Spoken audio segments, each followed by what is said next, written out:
आपका सुर एकेडमी की इस लेटेस्ट वीडियो में। तो आज हम करने वाले हैं क्लास 10th के साइंस का चैप्टर नंबर 9 प्रकाश का परावर्तन तथा अपवर्तन। और इस क्लास में हम बेसिकली इस वाले चैप्टर के टोटल 50 एमसीक्यू क्वेश्चंस करेंगे, थोड़े ज़्यादा भी हो सकते हैं इससे, है ना। एक एक करके हम सारी चीज़ें यहाँ पे देखेंगे। जैसे आपको दिख रहा है टॉप 50 एमसीक्यू क्वेश्चंस हम देखेंगे यहाँ पे। और ये क्लास बेसिकली होने वाली है यूपी बोर्ड के लिए। यूपी बोर्ड में जितने भी एमसीक्यू क्वेश्चन अभी तक पूछे गए हैं, पीवाईक्यू जितने भी हो सकते हैं, मैंने यहाँ पे डालने की कोशिश करी गई है। और उसके साथ साथ ये बेसिकली जो क्लास होने वाली है हमारा मेन फोकस होगा कि हम बात करें हिंदी मीडियम के लिए। और जो क्वेश्चंस हमने यहाँ पे ले रखे हैं वो इंग्लिश में भी ले रखे हैं। तो अगर कोई बच्चा इंग्लिश मीडियम से पढ़ रहा है, यूपी बोर्ड में है, तो वो भी इन सारी चीज़ों को देख सकता है। अगर कोई बच्चा एनसीईआरटी किसी के स्कूल में चलती है, वैसे ज़्यादातर एनसीईआरटी चलती है, तो वो भी फॉलो कर सकता है किसी भी बोर्ड से हो। तो एक एक करके हम क्वेश्चन सारे देखेंगे। उससे पहले अगर मैं आपको बता दूँ कि अगर आप चैनल पे नए हो तो आप चैनल को थोड़ा सब्सक्राइब कर सकते हैं, चैनल को सपोर्ट दिखा सकते हैं। और अगर आप ये सारे क्वेश्चंस करके जा रहे हो अपने एग्जाम के अंदर, तो जाहिर सी बात है आपको यहाँ से क्वेश्चन देखने को मिल जाएंगे, यहाँ से काफ़ी, है ना। तो एक एक करके हम सारे क्वेश्चन देखते हैं। आपको देखो, जैसे अगर मैं पीपीटी दिखा दूँ, देखिए यहाँ पे क्वेश्चन जो है हिंदी इंग्लिश दोनों मैंने ले रखे हैं ना, तो सारी चीज़ें होंगी, है ना। एक एक चीज़ों को समझते हुए चलेंगे। तो अब मैं अपने आप को थोड़ा सा हाइड कर रहा हूँ ताकि आपको क्वेश्चन अच्छे से यहाँ पे दिख सके पीपीटी में। और अब सीधे चलते हैं क्वेश्चन पे, है ना। तो सीधे मिलते हैं क्वेश्चन के। तो हमारा पहला क्वेश्चन कुछ इस प्रकार से है कि निम्न में से कौन सा सही नहीं है, यानी कि आपको which of the following is not correct, आपको इन सारी स्टेटमेंट में से गलत स्टेटमेंट जो है वो बतानी। तो चलिए एक एक करके हम सारे ऑप्शंस को चेक करते हैं। हमारा पहला ऑप्शन कुछ इस प्रकार से है कि प्रकाश एक विद्युत चुम्बकीय तरंग है, यानी कि light is an electromagnetic wave. ये बात एकदम सही लिखी हुई है कि प्रकाश एक विद्युत चुम्बकीय तरंग है, ये बात सही है। दूसरा ऑप्शन दे रखा है कि प्रकाश सीधी रेखा में गति करता है, ये बात भी सही है कि light travels in a straight line, ये बात भी एकदम सही लिखी हुई है। तीसरा है कि प्रकाश अनुप्रस्थ तरंग है। देखिए ज़रा इसके बारे में आपको बता दूं कि जो आपकी विद्युत चुम्बकीय तरंगें होती हैं, यानी कि जो आपकी इलेक्ट्रोमैग्नेटिक वेव्स होती हैं, वो आपकी अनुप्रस्थ तरंगें ही होती हैं। इसलिए आपका जो तीसरा ऑप्शन है, ये ऑप्शन भी प्रकाश के लिए एकदम सही है। तो आपका यहाँ से गलत ऑप्शन क्या है? प्रकाश जो है वो अनुदैर्ध्य तरंग है, ये बात एकदम गलत लिखी हुई है। तो ये जो है आपका इसमें से राइट ऑप्शन क्या हो जाएगा? ये हो जाएगा, क्योंकि हमें गलत सेलेक्ट करना था। तो ये ऑप्शन जो है वो सही हो जाएगा, light is an longitudinal wave, ये बात एकदम जो है इसमें गलत लिखी हुई है। चलिए नेक्स्ट क्वेश्चन की तरफ चलते हैं। नेक्स्ट क्वेश्चन हमें दे रखा है कि समतल दर्पण की फोकस दूरी होती है। तो आपको इसमें से प्लेन मिरर की फोकल लेंथ जो है वो बतानी है। चलिए आप अपना आंसर बताइए, है ना। हम देखते हैं यहाँ पे। मैं आपको बता दूं कि जो प्लेन मिरर होता है, यानी जो समतल दर्पण होता है, उसकी जो फोकल लेंथ होती है, उसकी फोकल लेंथ होती है कितनी? इन्फिनिटी। कितनी होती है? इन्फिनिटी। ये चीज़ आपको जो है याद कर लेनी है। तो इसका ऑप्शन क्या हो जाएगा? Option number B.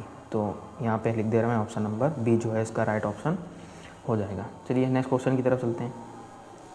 हमारा नेक्स्ट क्वेश्चन कुछ इस प्रकार से है कि समतल दर्पण द्वारा निर्मित प्रतिबिंब का आवर्धन होगा, यानी आपको बताना है कि प्लेन मिरर के द्वारा जो मैग्नीफिकेशन होगा वो बताना है। प्लेन मिरर का मैग्नीफिकेशन बताना है, समतल दर्पण का मैग्नीफिकेशन बताना है। तो इसके लिए अगर आपको फॉर्मूला याद हो मैग्नीफिकेशन का, तो मैं यहाँ पे लिख देता हूँ, जैसे कि m = h/i अपॉन में h/o, ये होता है मैग्नीफिकेशन का फॉर्मूला।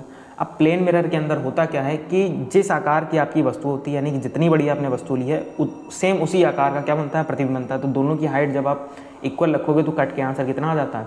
1 आ जाता है। इसलिए आप बोल सकते हो कि प्लेन मिरर का जो मैग्नीफिकेशन होता है वो कितना होता है? 1 होता है। तो ऑप्शन नंबर ए जो है वो हमारा क्या हो जाएगा? राइट हो जाएगा। यहाँ पे ऑप्शन नंबर क्या हो जाएगा? ए जो है एकदम सही हो। ये चीज़ आपको ध्यान रखनी है। कुछ क्वेश्चन जो है याद करना है आपको, जैसे ये प्लेन मिरर की फोकल लेंथ क्या होती है? इन्फिनिटी। ये कुछ आपको डायरेक्ट याद करना है ना।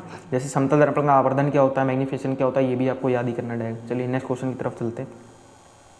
अब नेक्स्ट क्वेश्चन दे रखा है हमें कि यदि किसी वस्तु को एक दर्पण के सामने निकट रखने पर प्रतिबिंब सीधा बन रहा है, किंतु दूर रखने पर उल्टा प्रतिबिंब बने, तो वह दर्पण है। बोला गया है कि आपके पास कोई भी एक मिरर है, जब आप उसके एकदम पास में वस्तु को रखते हो, ऑब्जेक्ट को रखते हो, तो आपका प्रतिबिंब जो है वो सीधा बनता है, इमेज आपकी इरेक्ट बनती है। लेकिन आप अगर वस्तु को दर्पण से काफ़ी दूर रखो तो वहाँ पे प्रतिबिंब आपका उल्टा बना है। तो ऐसी खासियत केवल अवतल दर्पण के पास होती है ना। तो यहाँ पे जो अवतल दर्पण वाला ऑप्शन है वो हमारा क्या हो जाएगा? एकदम सही हो जाएगा। अवतल दर्पण वाला जो आंसर है वो हमारा एकदम सही हो जाएगा। कॉनकेव मिरर वाला आंसर जो है यहाँ पे हमारा सही हो जाएगा, क्योंकि समतल दर्पण तो हमेशा जो आपका प्लेन मिरर होता है वो हमेशा आपका वर्चुअल एंड इरेक्ट इमेज बनाता है, यानी कि आभासी और सीधा बनाता है। उत्तल दर्पण भी हमेशा यही काम करता है, सीधा और आभासी प्रतिबिंब बनाएगा, वर्चुअल एंड इरेक्ट। तो राइट ऑप्शन जो है अवतल दर्पण इसलिए हमारा सही माना जाएगा। तो चलते हैं नेक्स्ट क्वेश्चन की ओर। हमारा नेक्स्ट क्वेश्चन जो इसमें दे रखा है वो है कि अवतल दर्पण के फोकस पर रखी वस्तु का प्रतिबिंब बनता है, कहाँ पे बनता है ये आपको बताना है। ऑप्शंस कुछ इस प्रकार से हैं। देखिए इंग्लिश वाला पढ़ देता हूँ एक बार। The image of an object placed at focus of a concave mirror is found. बोला गया है कि अगर आपके पास एक अवतल दर्पण है, यहाँ बना लेते हैं, ये मान लीजिए हमारे पास क्या है, एक अवतल दर्पण है। इस अवतल दर्पण के अगर फोकस पे, ये मान लीजिए क्या है फोकस, तो ये मान लीजिए सेंटर ऑफ कर्वेचर सी है, ये क्या है एफ। तो अगर आप फोकस पे वस्तु को रखते हो तो वहाँ का जो प्रतिबिंब बनता है कुछ इस प्रकार से बनता है, ऐसे। बेसिकली अगर मैं यहाँ पे बताऊँ तो यहाँ पे होता क्या है कि यहाँ पे जो आपका प्रतिबिंब बनेगा वो इन्फिनिटी बनता है, क्योंकि ये दोनों रेज जो आती हैं वो एकदम एग्जैक्टली पैरेलल आती हैं। कैसी आती हैं? पैरेलल आती हैं, इसलिए जो प्रतिबिंब है वो इन्फिनिटी बनता है, क्योंकि ये दोनों प्रकाश किरणें जो हैं आफ्टर रिफ्लेक्शन, परावर्तन के पश्चात जो है ये दोनों कहाँ पे काटेंगे, एक दूसरे को इन्फिनिटी पे काटेंगे, इसलिए जो प्रतिबिंब है कहाँ पे बनता है, इन्फिनिटी बनता है। तो इसका जो राइट ऑप्शन हो जाएगा क्या हो जाएगा, अनंत पर हो जाएगा, एट इन्फिनिटी। क्या हो जाएगा, एट इन्फिनिटी। इसका राइट ऑप्शन अगर लिखना चाहो तो क्या हो जाएगा, ऑप्शन नंबर सी जो है इसका सही ऑप्शन हो जाएगा। देखिए क्वेश्चन नंबर 6 के अंदर हमें क्या बोला गया है, क्वेश्चन 6 में हमें बताना दर्पण के लिए फोकस दूरी का फॉर्मूला बताओ। कुल मिला के हमसे पूछा गया है मिरर फॉर्मूला। क्या पूछा गया है कि इसमें से मिरर फॉर्मूला कौन सा है, दर्पण सूत्र कौन सा है। दर्पण सूत्र में अगर आपको लिख के दिखाऊं तो होता है 1/f equals to 1/v plus 1/u। तो ये ऑप्शन आपको जहाँ भी दिख रहा है वो ऑप्शन क्या हो जाएगा, सही हो जाएगा। तो ये ऑप्शन हमें दिख रहा है ए, ऑप्शन नंबर ए जो है हमारा क्या हो जाएगा, एकदम सही हो जाएगा। बाकी ये तो गलत है ना, नहीं सी भी गलत है और डी भी गलत, सारे गलत हैं। तो ऑप्शन नंबर ए जो है वो एकदम सही लिखा हुआ। अगर हम बात करें क्वेश्चन नंबर 7 की, तो क्वेश्चन नंबर 7 हमें कुछ इस प्रकार से देखा है, किसी बिंब का अवतल दर्पण द्वारा बना प्रतिबिंब आभासी, सीधा तथा बिंब से बड़ा पाया गया, वस्तु की स्थिति कहाँ होनी चाहिए। अगर मैं आपको अवतल दर्पण के बारे में बताऊँ, अवतल दर्पण जो है दोनों प्रकार के प्रतिबिंब बनाता है, एक तो आभासी और वास्तविक दोनों, यानी कि वर्चुअल एंड इन्वर्टेड दोनों प्रकार के जो इमेज है वो बनाता है, प्रतिबिंब बनाता है। लेकिन ये कब होगा कि आपका प्रतिबिंब आभासी बने, आपका प्रतिबिंब आभासी कब बनेगा और सीधा कब बनेगा। तो ये केस होता है केवल एक ही, जब आपका जो आपकी वस्तु है कहाँ रखी होनी चाहिए, ये मान लीजिए आपका पोल है, ध्रुव है, और ये मान लीजिए आपका फोकस पॉइंट है एफ। जब इसके बीच में वस्तु रखी होती है उस केस में जो आपका प्रतिबिंब है वो कहाँ पे बनता है, दर्पण के पीछे बनता है। यहाँ उस केस में आपका प्रतिबिंब बनेगा जो दर्पण के पीछे, इस प्रकार से कुछ बन जाता है यहाँ पे, है ना। तो इस प्रकार से जो आपका प्रतिबिंब है वो क्या बनता है, आभासी बनेगा और सीधा भी बनेगा। जाहिर सी बात है वस्तु से बड़ा तो बन ही रहा है। तो जो राइट ऑप्शन हो जाएगा, देखिए जरा चेक करिए, फोकस और पोल के बीच में कहीं दिख रहा है, हाँ, मुख्य फोकस तथा वक्रता के बीच में, ये तो नहीं होगा, वक्रता केंद्र पर ये भी नहीं होगा, वक्रता केंद्र से पर ये भी नहीं होगा, दर्पण के ध्रुव तथा मुख्य फोकस के बीच में, ये ऑप्शन जो है राइट हो जाएगा। इस हिसाब से अगर यहाँ देखा जाए इंग्लिश में तो बिटवीन, ये हो जाएगा, कहाँ पे गया, हाँ, बिटवीन पोल एंड फोकस। तो ये जो ऑप्शन आपका है वो सही हो जाएगा। इसमें अगर लिखना चाहूँ तो इंग्लिश वाले के लिए ऑप्शन हो जाएगा ए और हिंदी वाले के लिए ऑप्शन हो जाएगा डी, है ना। तो ये आपको जो है कुछ चीज़ें जो हैं ध्यान रखनी है ना। तो ध्यान समझ में आया होगा आपको, है ना। रे डायग्राम इसके लिए आपको आना बहुत ज़्यादा ज़रूरी है, ठीक है। नेक्स्ट क्वेश्चन देखते हैं। हम पे जो नेक्स्ट क्वेश्चन दे रखा है वो कुछ इस प्रकार से है कि किसी 10 सेंटीमीटर फोकस दूरी वाले अवतल दर्पण के सामने 20 सेंटीमीटर की दूरी पर एक वस्तु रखी है, तो वस्तु का प्रतिबिंब कहाँ पे बनेगा ये पूछा गया, है ना। दर्पण के पीछे बनेगा, कहाँ पे बनेगी, सारी चीज़। देखिए अगर इसको रे डायग्राम से हम करना चाहें तो काफ़ी इजी हो जाएगा। बोला गया है कि आपके पास एक अवतल दर्पण है, क्या है, आपके पास एक अवतल दर्पण है जिसकी फोकस दूरी कितनी दे रखी है, 10 सेंटीमीटर। अगर मान लो ये एफ है तो इसकी जो फोकस दूरी यहाँ से यहाँ तक की दूरी है वो कितनी दे रखी है, 10 सेंटीमीटर जो हमें दे रखी है। अब बोला गया है कि इसके सामने जो वस्तु रखी गई वो कहाँ पर रखी है, 20 सेंटीमीटर की दूरी पर रखी गई, यानी कि 10 तो ये हो गया, 10 तो ये हो गया, इसका डबल कर लेंगे तो 20 हो जाएगा। और यानी कि फोकस दूरी का डबल होता है सेंटर ऑफ कर्वेचर, वक्रता केंद्र, यानी कि वक्रता केंद्र पर अगर आपकी वस्तु रखी है तो इसका प्रतिबिंब वक्रता केंद्र पर ही बनता है, सेम साइज़ का बनता है, वास्तविक बनता है और उल्टा बनता है। ये सारी चीज़ें मैंने बता दी। तो कहाँ पे बनेगा बता सकते हो सिंपल, कहाँ पे, वक्रता केंद्र पर जो है इसका बनेगा। तो राइट ऑप्शन क्या हो जाएगा, डी। राइट ऑप्शन क्या हो जाएगा, सेंटर ऑफ कर्वेचर। देखिए बता दिया ना, जब आपकी वस्तु वक्रता केंद्र पर रखी होती है तो उसका प्रतिबिंब वक्रता केंद्र पर ही बनता है, अवतल दर्पण के लिए, कॉनकेव मिरर के लिए। ये चीज़ें आपको ध्यान रखनी है थोड़ा सा। अब जरा हम नेक्स्ट क्वेश्चन की तरफ बढ़ते हैं हमारा। देखिए नेक्स्ट क्वेश्चन हमें दे रखा है कि एक अवतल दर्पण की वक्रता त्रिज्या जो है 20 सेंटीमीटर दे रखी है, इसकी फोकस दूरी बतानी है। तो आपको रेडियस और कर्वेचर दे रखा है, आपसे फोकल लेंथ पूछी गई है। तो चलिए देखते हैं जरा क्वेश्चन कैसे करते हैं। इसके लिए लिख लेते हैं जो आपका देखिए रेडियस और कर्वेचर जो हमें दे रखी है कितना दे रखा है 20 सेंटीमीटर, है ना। अब अवतल दर्पण है, कॉनकेव मिरर है, तो उसके लिए रेडियस कर्वेचर क्या होता है, नेगेटिव होता है। अगर हमें फोकस दूरी चाहिए तो फोकस दूरी का फॉर्मूला क्या होता है, फोकस दूरी और रेडियस ऑफ कर्वेचर नहीं, वक्रता केंद्र के बीच में संबंध क्या होता है, सॉरी वक्रता केंद्र नहीं, वक्रता त्रिज्या क्या होता है r/2, f बराबर r/2, यानी कि जो फोकस दूरी होती है वक्रता त्रिज्या की क्या होती है, आधी होती है। इस हिसाब से अगर हम फोकस की वैल्यू निकालना चाहें तो यहाँ पे r की वैल्यू रखिए -20, यहाँ पे 2 आ जाएगा, कितना कट के आ गया आंसर, यहाँ पे आ गया आंसर -10 सेंटीमीटर। देखिए 10 सेंटीमीटर दिख रही है। ऑप्शन नंबर बी जो है इस हिसाब से क्या हो जाएगा, राइट हो जाएगा। तो यहाँ पे हमारे जो 9 क्वेश्चन हैं वो कंप्लीट हो चुके हैं। इसका अगर मैं ऑप्शन लिख दूँ तो क्या हो गया, बी हो गया, है ना। चलिए अब हम आगे क्वेश्चन देखते हैं कि एक गोली दर्पण की वक्रता त्रिज्या 30 सेंटीमीटर है, इसकी फोकस दूरी होगी। आपको रेडियस ऑफ कर्वेचर आपको क्या दे रखा है, आपको रेडियस ऑफ कर्वेचर दे रखा है, आपको ये जो 30 दे रखा है ये रेडियस ऑफ कर्वेचर दे रखा है, आपसे फोकल लेंथ के बारे में पूछा गया। तो इसका जवाब इजी हो जाएगा, सिंपल फॉर्मूला लगाइए कर लीजिए, है ना। क्या होता है, तो रेडियस ऑफ कर्वेचर पहले लिख लेते हैं। यहाँ कितना दे रखा है, यहाँ पे दे रखा है 30 सेंटीमीटर, है ना, 30 सेंटीमीटर जो हमें दे रखा है। अब हमें फोकस जो है वो निकालना, फोकल लेंथ जो है वो निकालना, फोकल लेंथ निकालना, एक बार फिर से लिख देता हूँ, फोकल लेंथ जो है हमें वो फाइंड आउट करनी। अब देखिए यहाँ पे किसी भी स्पेसिफिकली कोई भी दर्पण के बारे में बात नहीं करी है कि आपका अवतल दर्पण है कि उत्तल दर्पण है। तो यहाँ पे साइन कन्वेंशन का कोई चीज़ चिन्ह प्रॉपर्टी हमें नहीं लेनी, प्लस माइनस बेसिकली यहाँ पे हमें नहीं लेनी, डायरेक्ट फॉर्मूला लगाएंगे। क्या होता है, f बराबर r/2, f बराबर होता है r/2। तो यहाँ से f निकालना है तो आप r की जगह पर रखिए 30 और ये 2, इसको जब आप इसे सॉल्व करो कितना आएगा 15, कितना आएगा 15 सेंटीमीटर। तो 15 सेंटीमीटर वाला ऑप्शन जो है हमारा एकदम सही हो जाएगा, 15 सेंटीमीटर ऑप्शन बी। यहाँ पे भी ऑप्शन बी, तो इसका राइट ऑप्शन क्या हो जाएगा, ऑप्शन नंबर बी, है ना। तो कुछ ऐसे बेसिक क्वेश्चन है ना, हालांकि ये क्वेश्चन पूछे जाते हैं। देखिए 2022 में पूछा गया क्वेश्चन, और देखते हैं। देखिए सेम वैसे ही क्वेश्चन एक और है।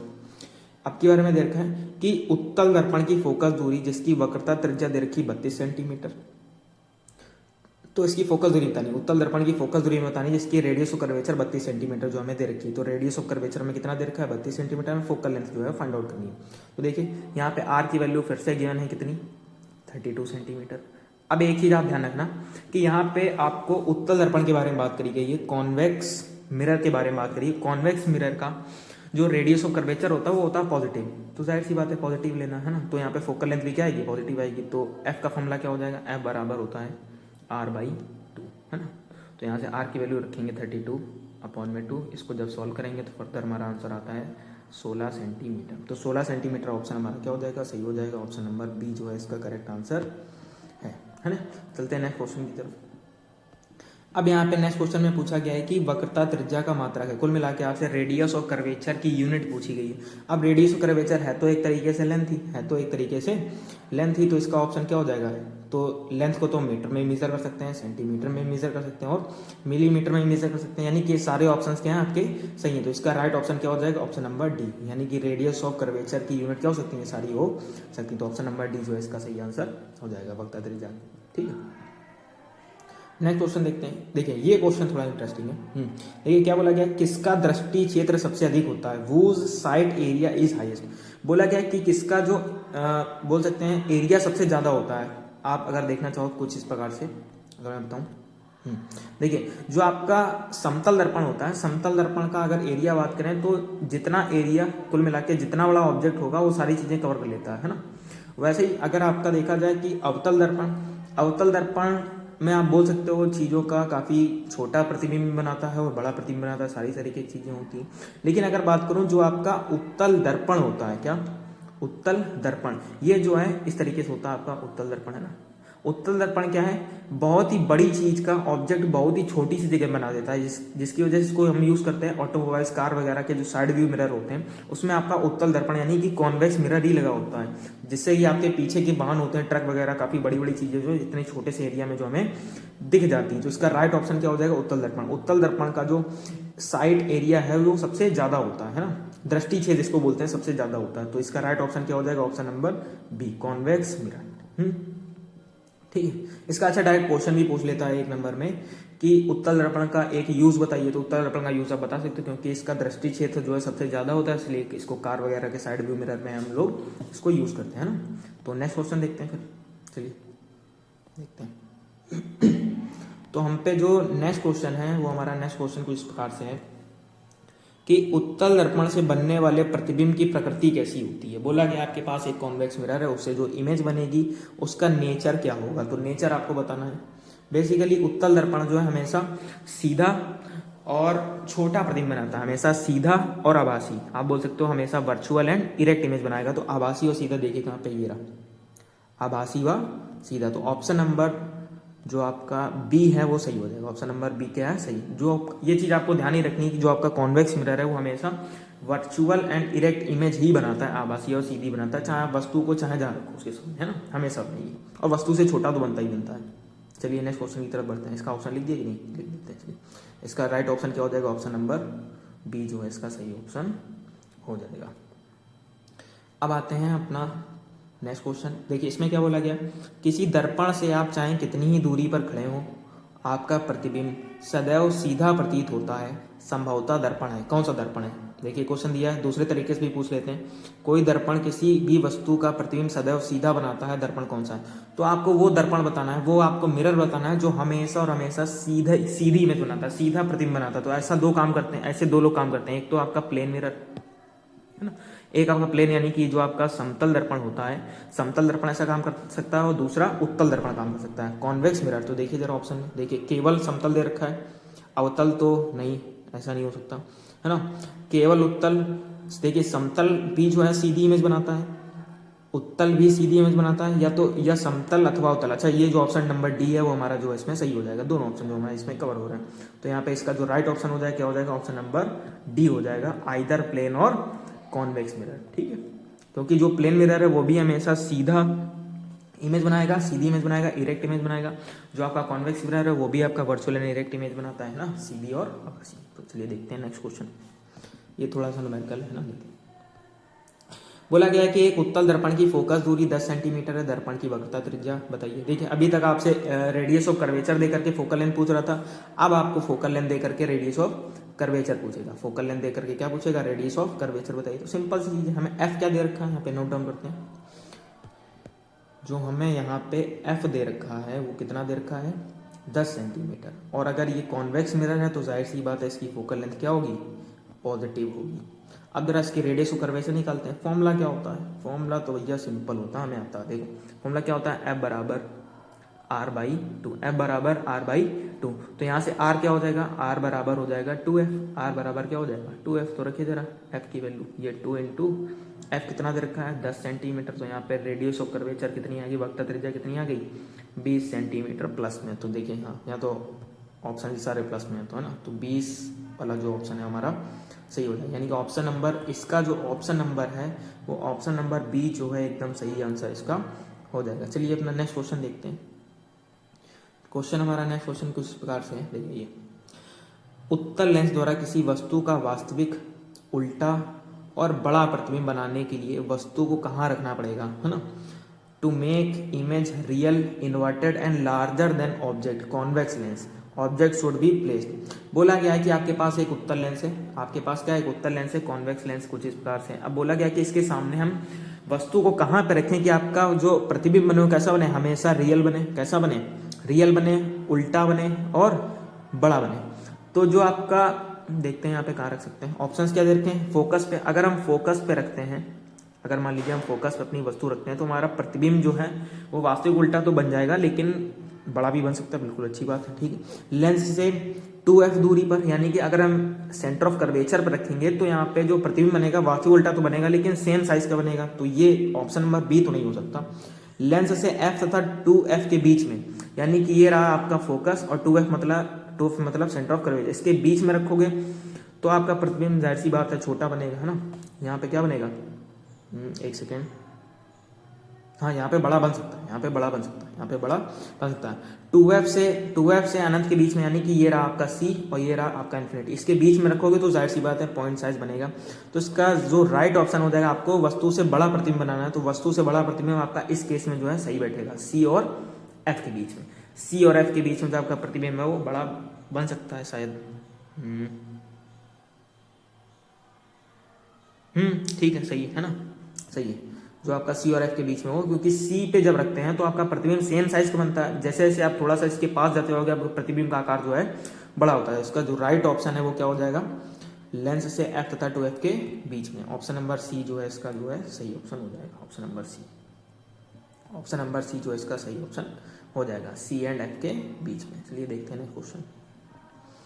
नेक्स्ट क्वेश्चन हमें दे रखा है कि दर्पण के परावर्तक तल के मध्य बिंदु को दर्पण का कहते हैं। यानी कि आपके पास कोई भी एक मिरर है, ये आपके पास मान लो कोई भी एक मिरर है, इसका जो रिफ्लेक्टिंग सरफेस होगी, जहाँ से परावर्तन होता है, जहाँ से रिफ्लेक्शन होता है, उसके सेंटर को क्या बोलते हैं, उसके सेंटर को क्या बोलते हैं, रिफ्लेक्टिंग सरफेस। ये होगी रिफ्लेक्टिंग सरफेस ना, तो इसके सेंटर को बोलते हैं ध्रुव, पोल बोलते हैं। क्या बोलते हैं, ध्रुव पोल। तो ऑप्शन नंबर ए जो है इसका सही हो जाएगा, पोल। इसका जो आंसर हो जाएगा पोल, यानी कि ध्रुव जो है उसका सही ऑप्शन हो जाएगा। देखते हैं नेक्स्ट क्वेश्चन।